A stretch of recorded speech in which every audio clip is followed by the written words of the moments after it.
to not be someone's anything. Ladies, you need to hear that twice. You can afford to not be someone's anything. And this founder mentioned that she went to get a massage and it helped her unplug. She wasn't on her phone. She got to relax. You can do that by going for a walk and not bringing your phone with you. You can do that by going into the gym and putting your phone in do not disturb and not checking the notifications. If you don't have the discipline to have that boundary with your phone being there, leave it somewhere else. Trust me when I tell you that you are going to actually be a better person in all the scenarios where you do want to be somebody, something, I should say, where you do want to be somebody, something, when you take the space to do those things for you.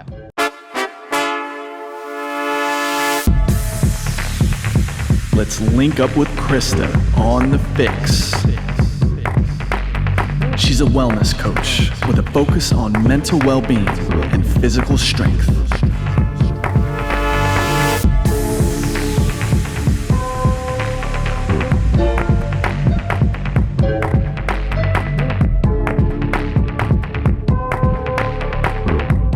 Hey, FYX listeners, and welcome back to our latest episode of the FYX podcast. I'm your host, Krysta Huber.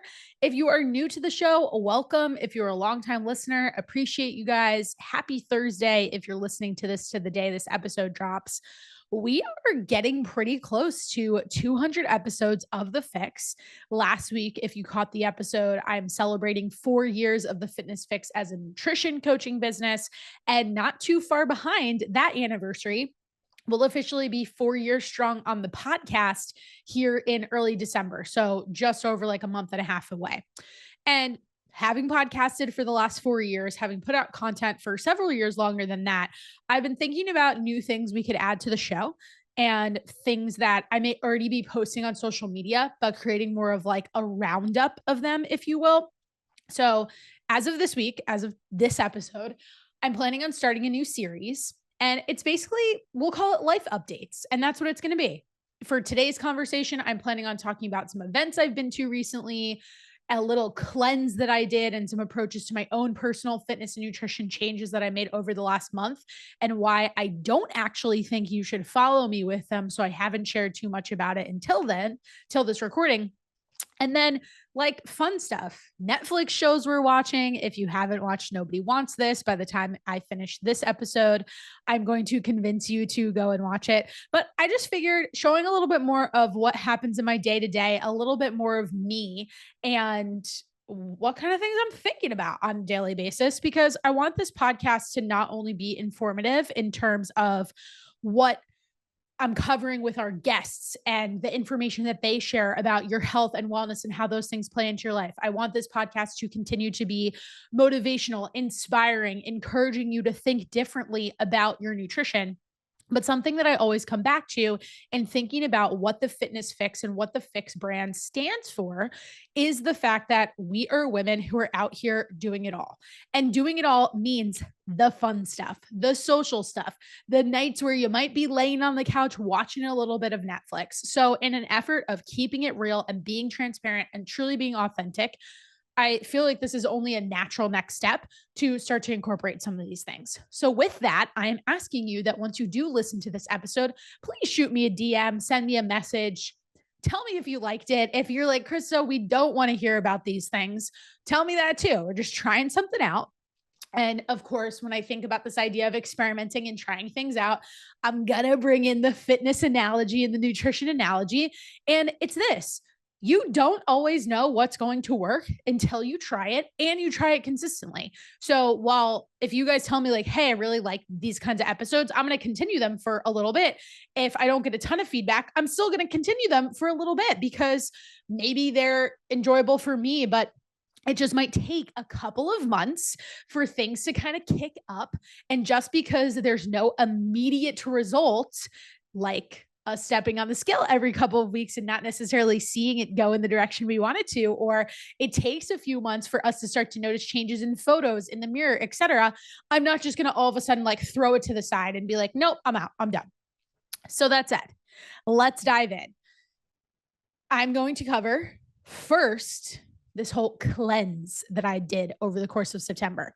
Now, if you listen to the episode I did not too long ago with Vince Pitstick, where we talked about functional nutrition, we got into a little bit of it, not a ton of detail, but we talked about this protocol that his coaching company, Vidal Coaching, has called the Flush. And after having had him on the podcast, I was like, you know what? I want to try this out for myself. I also am a coach who feels that she really learns by doing. And in hearing his perspectives and knowledge and information that he shared, I thought, hey, I have some clients that might actually benefit from this, but I really pride myself on not offering something to somebody until I've actually experienced it too. So I wanted to see what it would be like, how I would feel, what I might get out of it.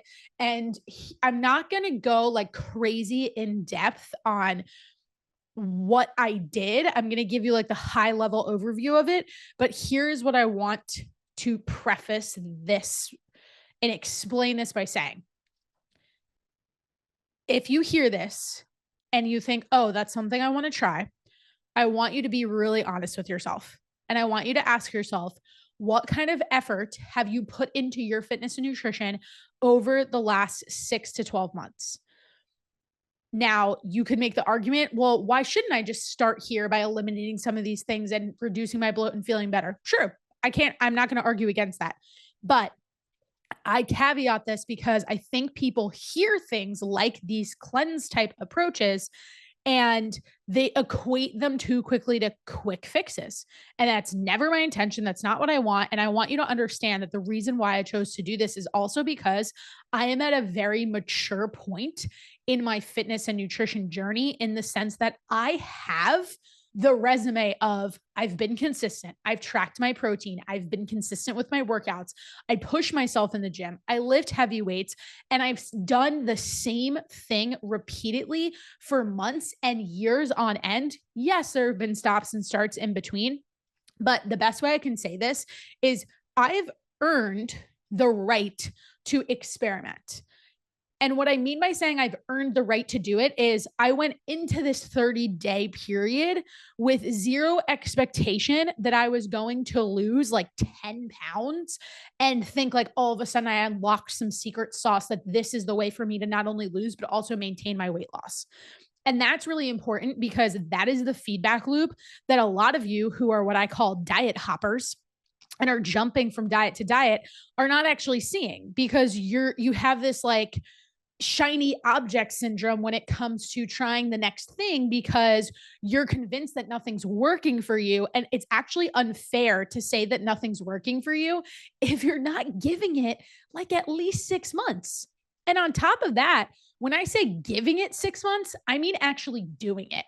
I've done this podcast episode more than once, but it's important. So it's worth reiterating as often as I can. Doing something is not the same thing as saying that you're doing it or being assigned that you're doing it. I say this to my clients a lot. When we go through phases where I switch up client macros and I take you from a higher calorie range where you were in a building phase or a maintenance phase, or we were working to prime your metabolism for fat loss and actually get your body used to being more consistent with higher calories, we then transition into a calorie deficit, meaning we drop your calories to help you accelerate that fat loss, but do it in a way that it actually feels easier, because we put the time in that priming phase on the front end to increase those calories, get your body more consistent with that, and then help you see, hey, you don't need to slash your calories down to something like 1,200 just to get the results that you desire. We make that switch. And just because I'm officially labeling you as being in a calorie deficit, it doesn't actually mean that you're in the deficit if what I see in your tracking doesn't line up with that. Being in a deficit means being cautious about the number of meals out you have per week and being mindful around it. Not estimating multiple meals throughout the week, because we need to be precise, because the idea is to get in and out of that deficit phase as quickly as possible and to be like really calculated with not having to drop our calories so much. Think minimum effective dose. I want to help Fitness Fix clients see results. I want to help you see results with reducing your calories as little as possible, because that puts you in the position where you can still enjoy the meals out. You can have the social life. You can do the fun things. You can be a little reactive from time to time if you've had a busy day and you didn't really think far ahead about meal prep. But most people don't get there because they're impatient and they want to look for the next best thing and they want to look for the next quickest thing. And even if, let's say, they do get there, we distort our reality to thinking like, oh, I've been labeled as being in this calorie deficit. I've arrived. I'm here. So now that I'm here, it's just like, cool, I should automatically be losing weight.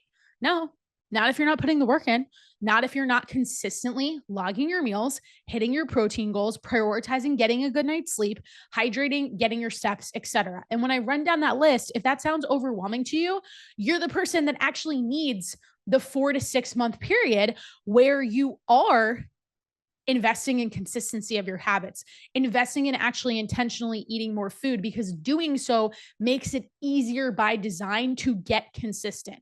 And consistency is the name of the game. I've probably said that word like 10 times in the last 90 seconds. So, how does this tie back to what I've done for the last month?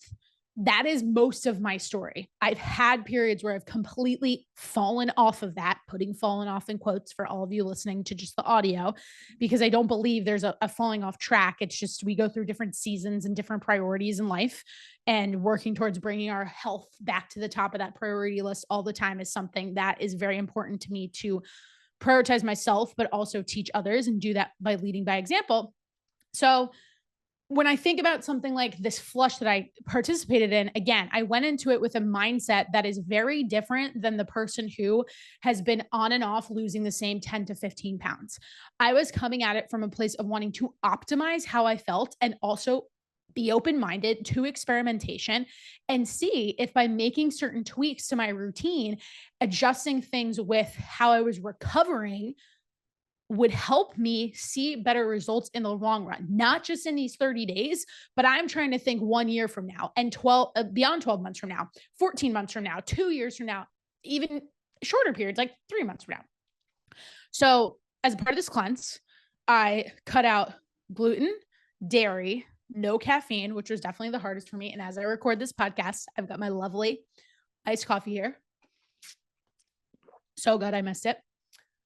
No soy, no corn, very minimal added sugars, like trying to just pretty much eat all whole foods. And within that, I also had a ton of carbohydrates. So while this wasn't macros focused, my macronutrient brain obviously turned on and I did the math on it. It was roughly like 300 grams of carbs. I typically was eating, depending on if I were in a deficit phase myself, in a deficit phase, maybe like 150, but on more of a maintenance phase, closer to like 175. So the jump to 300 was a lot. Interestingly, I also actually reduced my protein. And again, this is where experience comes in. This is where, having had years of consistently eating a lot of protein, I'm not having this fear of potentially losing muscle. And I've also reinforced the habit of protein being very important. Most clients come into my program and are barely eating something like 115 grams of protein on a consistent basis. Again, to put numbers on it, I eat like 180 grams of protein. Some of you hear that and think, whoa, I can never hit that number. Yes, you could, but you haven't developed that approach of slowly working towards that goal, setting it up in a way that feels easy. All things we do inside of the Fitness Fix, by the way. So this is where I would have questions about your mentality going into an elimination sort of diet like this with the flush.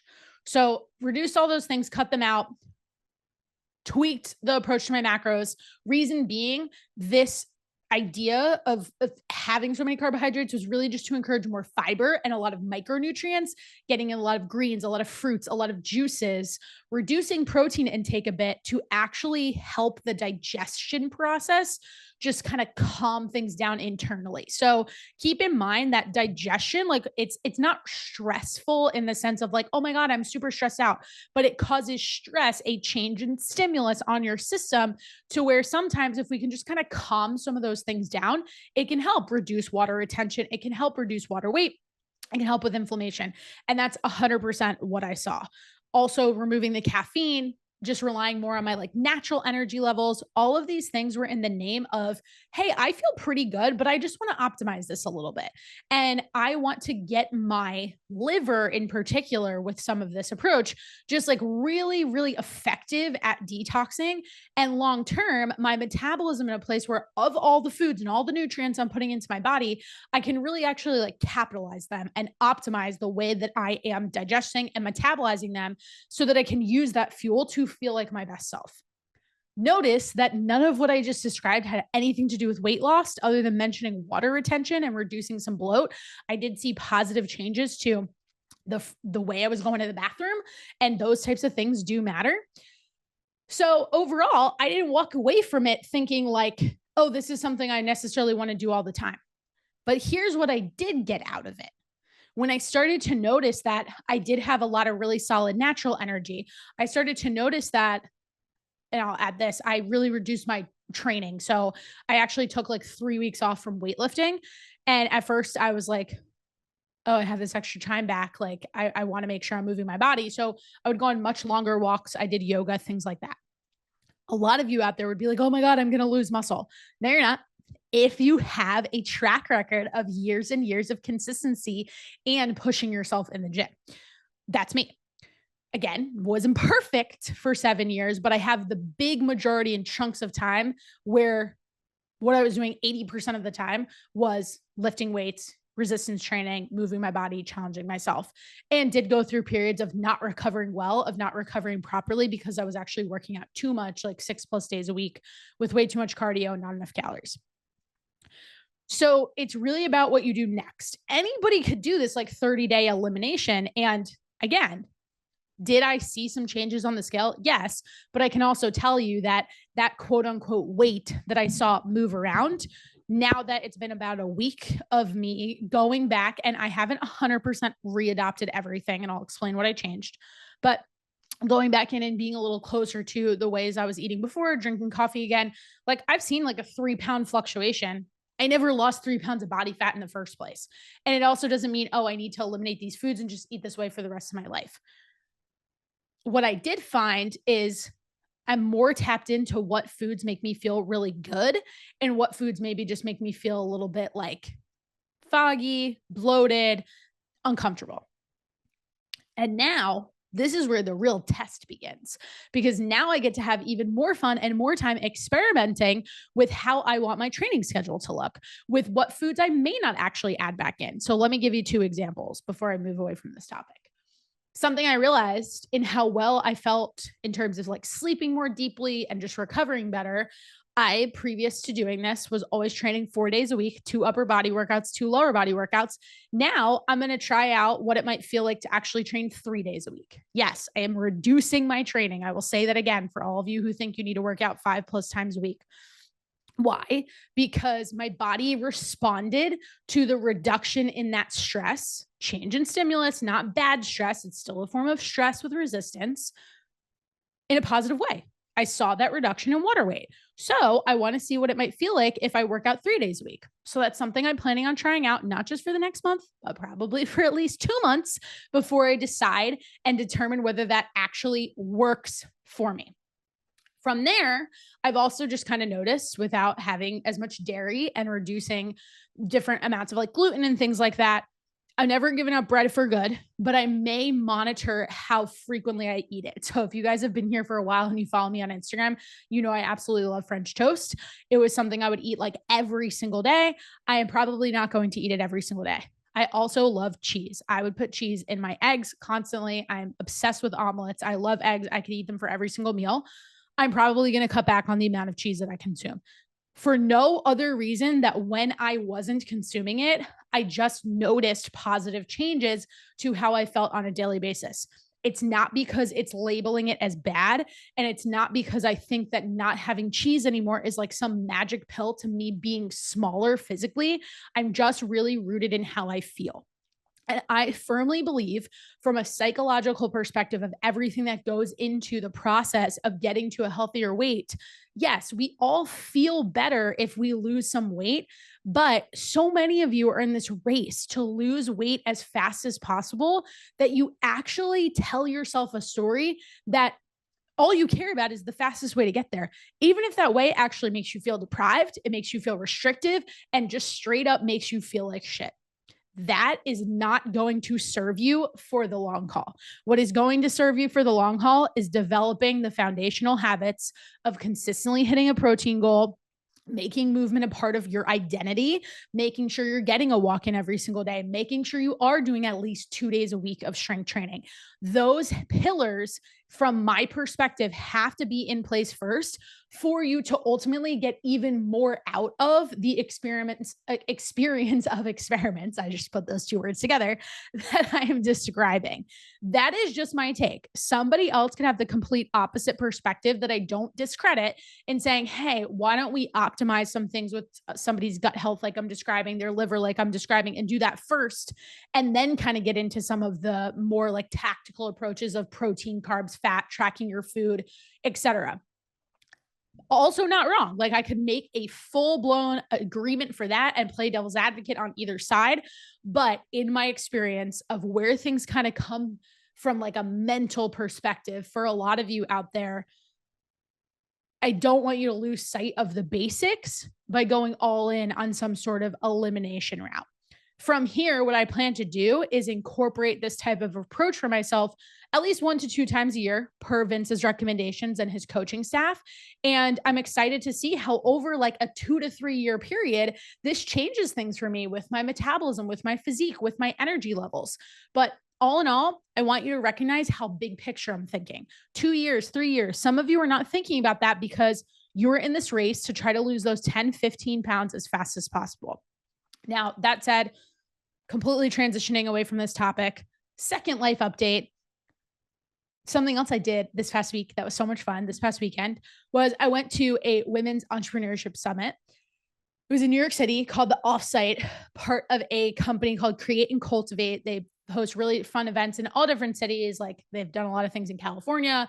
They have retreats in, I think it was Miami, the most recent one they did, and this event in New York City. It was a great opportunity for me to hear from other entrepreneurs who have built amazing businesses, a lot of women in the beauty space in particular, their makeup companies, a lot of hair care companies, and people that I followed on Instagram for a long time, different influencers. And it's also just a great way to be in rooms with other women who may be facing some of the same challenges and understand the day-to-day of being an entrepreneur. And I want to talk about this, one, because so much of the advice absolutely applies to your health and fitness journey. Two, because a lot of you women out there that listen to this show, even if you're not an entrepreneur, you're still a very busy person. You still have stressors. You still have things that keep you up at night. And there was one central theme that kept coming up for these women who've built these incredible companies is that you can't be everything to everybody all the time and pour from an empty cup and expect that you are going to continue to grow your business. Take the business piece out of it. You can't expect to be everything to everyone all the time and continue to feel like your best self. And I love that that message shined through, even though we weren't actually like talking about health and wellness on its face. Of course, people ask questions. Some of the moderators on the panels ask questions around like, how do you make time for self-care? So obviously different things around fitness and nutrition came up. There was one of the speakers who kicked off the event who is an amazing Peloton instructor and is a leader of the Peloton community, Allie Love. She was fantastic. She did have a lot of great wellness nuggets, but it was also cool to hear her say that like, hey, I don't meditate every day. I'm not perfect. I'm still trying to figure this stuff out. But I took a bunch of notes while I was there and I highlighted a few and just kind of like bolded a few from each of the speakers that I wanted to share. And I also wanted to just comment on the experience of one, if you're listening to this and you are a fellow coach or you own a business and maybe a lot of that business or at least your marketing is done online, because who isn't using social media for these marketing these days? I can't stress enough how important it is to do in-person things. Get away from your computer. But I also want to say that again to the mom, to the career woman, to the busy girl who is doing it all. Don't feel like you need to be glued to your computer for work all the time. Get outside of your comfort zone. Do things that may make you a little bit uncomfortable. I went to this event. I didn't know a single person there. I went completely by myself. I am very extroverted. I like those types of situations. I like being in rooms where it kind of like not scares me, but it I don't know anybody, and I look at it as an opportunity to say, hey, like, this is my chance to put myself out there, explain to people what I do. I also see it as a way to like really refine and explain to somebody who doesn't even necessarily understand the coaching world that I'm in, what it is that I do, and kind of like see how they respond to it and just use it as like market research, if you will. But even if you're not an entrepreneur, if you have a side hustle, you should consider yourself an entrepreneur, which was a point that one of the speakers made yesterday that I thought was fantastic. But everything that you do in life, if you root it in this idea of stepping outside of your comfort zone, it's going to feel so much more rewarding. And it doesn't mean that you have to constantly look for things that are making you uncomfortable, but there's a lot of things on your fitness and nutrition journey that are going to make you uncomfortable. Of course, it's the unknown, because if you already had this mastered, if you already had this figured out, you would have lost the weight and been maintaining that weight loss for years and years.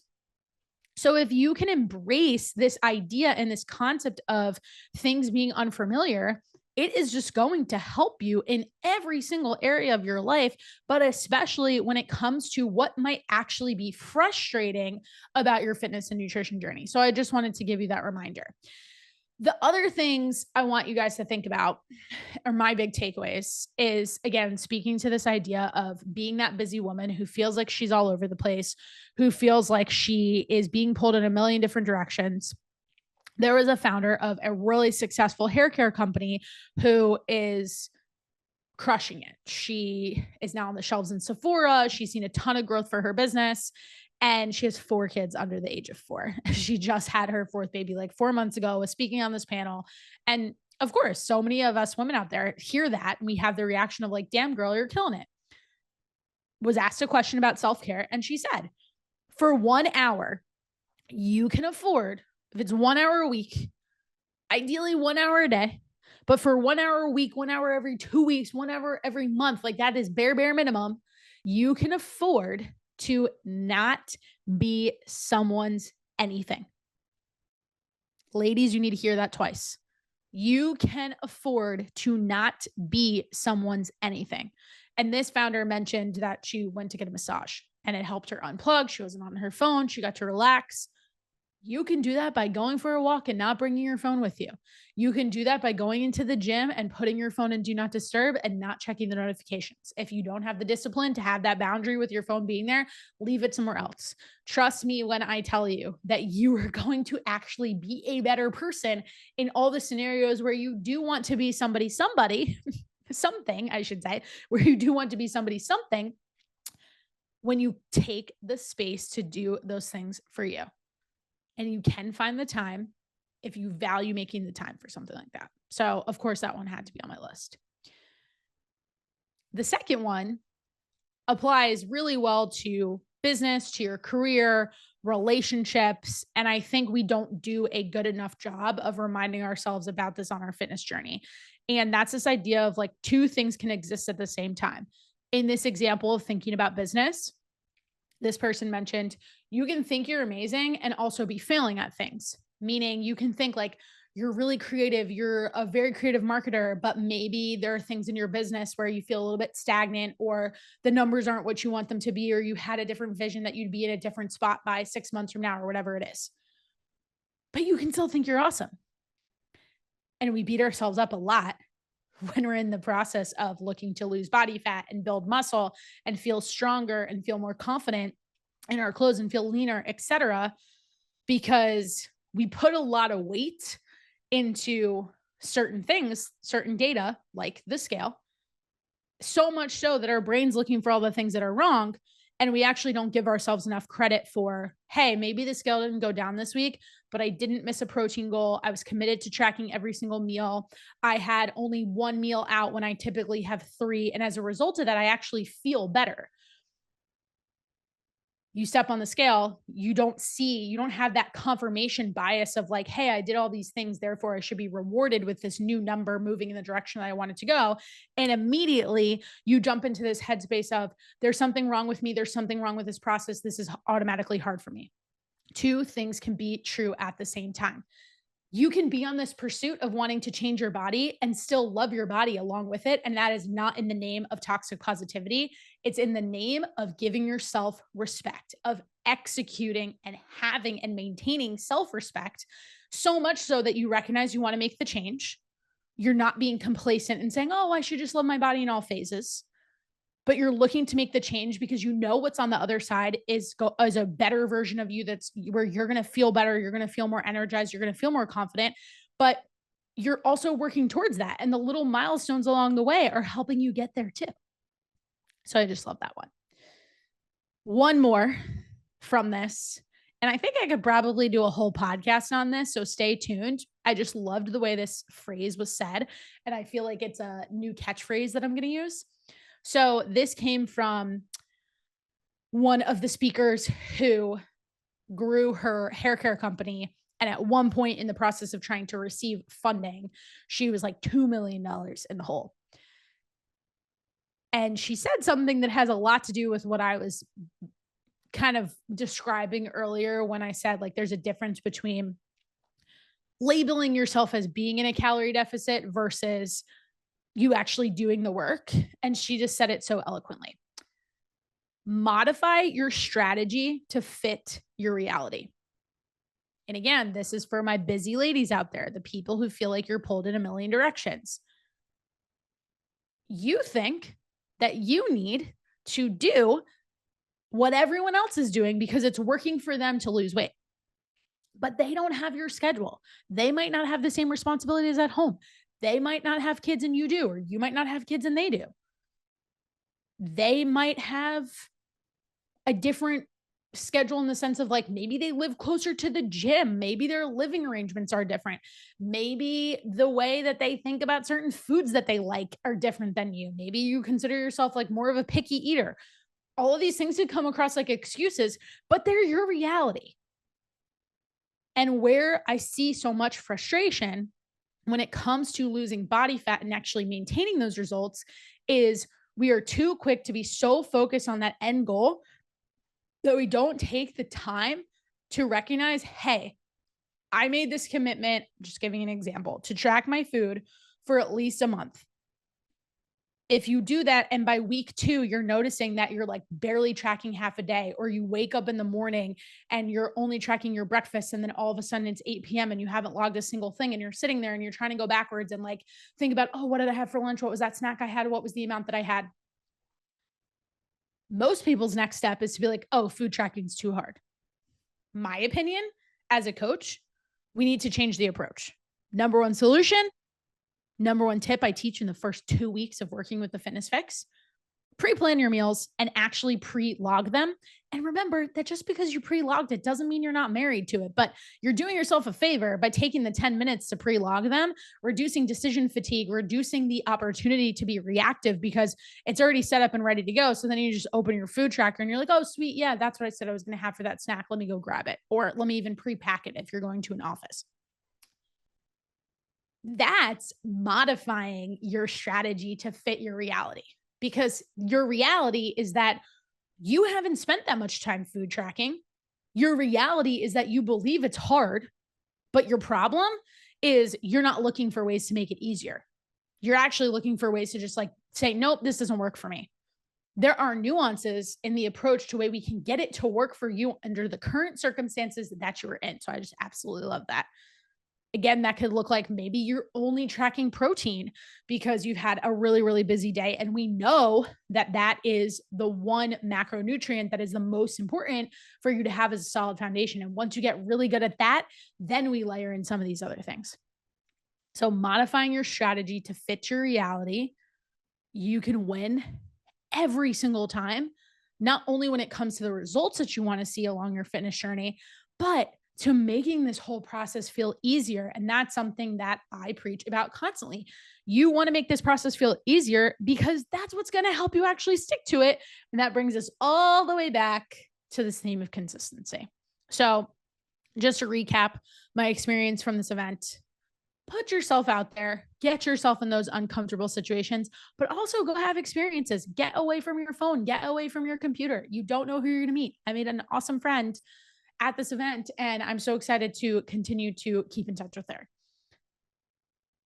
Remember that you can take the space and not have to be everything to everyone all the time. You can be both amazing and also feel like a failure, and those two things can coexist, and modify your strategy to fit your reality. Last life update. If you haven't jumped in on the craze of this, it's all over social media. I've posted about it a bunch on my Instagram. Everybody needs to go watch the new show on Netflix. Nobody wants this. I have admittedly binged it like twice.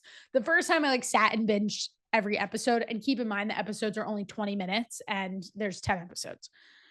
The second time I just kind of like had it playing in the background when I was doing other work on my computer or like making dinner. So I wasn't like sitting there as intently, but I would totally recommend watching it more than once because, first of all, before I get into the relationship piece, and this is why I want to bring this up, this show's funny. Like, it's really funny. And the second time I watched it, I actually picked up on jokes, like these really funny one-liners that I missed. So if you need something that's feel good, you just need a laugh, you kind of want to like shut off your brain. That's what I like to think about when I'm doing something like watching Netflix, or just like if I'm cooking dinner. I live alone. It gives me like a little bit of entertainment. Why not? Highly recommend it. The second reason why I recommend the show, and this was not my original thought, I saw this on another Instagram account, but I really love this. And it's something I care deeply about because, as you longtime listeners know, as those of you who follow me on Instagram know, I have worked a lot on my relationship health, both with myself, but also therefore how I see myself showing up in relationships with other people, personally, friendships, and of course, romantic. And this show really gets into the romantic piece. And one of the takeaways that this Instagram account, I've seen it on a couple Instagram accounts, had from it is the fact that, like, when you think about the rom-com movie and show category, it's honestly kind of toxic a lot of the times because it's these like whirlwind movie picturesque romances that a lot of us could like say we sound cynical for thinking like are not going to happen, but like a lot of times it's just like not how things are going to happen. And they're toxic in the sense that it's like these two people weren't really right for each other because of certain circumstances, but they somehow like find their way back to each other, and the movie ends where they just like make it work. I'm not going to give away too much from the show because I really, really encourage you guys to watch it, but I just love this theme. And it's this idea that between the two main characters, who are played by Kristen Bell and Adam Brody, pay attention to the way that they communicate with each other, because that is portrayed in such a positive light and not something that I think we typically see when we think about these stereotypical like rom-com plots. There's this one scene that I will share that I think is awesome. And it's when they're like on one of their first official dates, and they start to have this conversation about defining their relationship, which is something a lot of people will try to avoid. And Kristen Bell is uncomfortable because Adam Brody tells her, like, I want this to be a thing. Like, this is not a rebound for me. And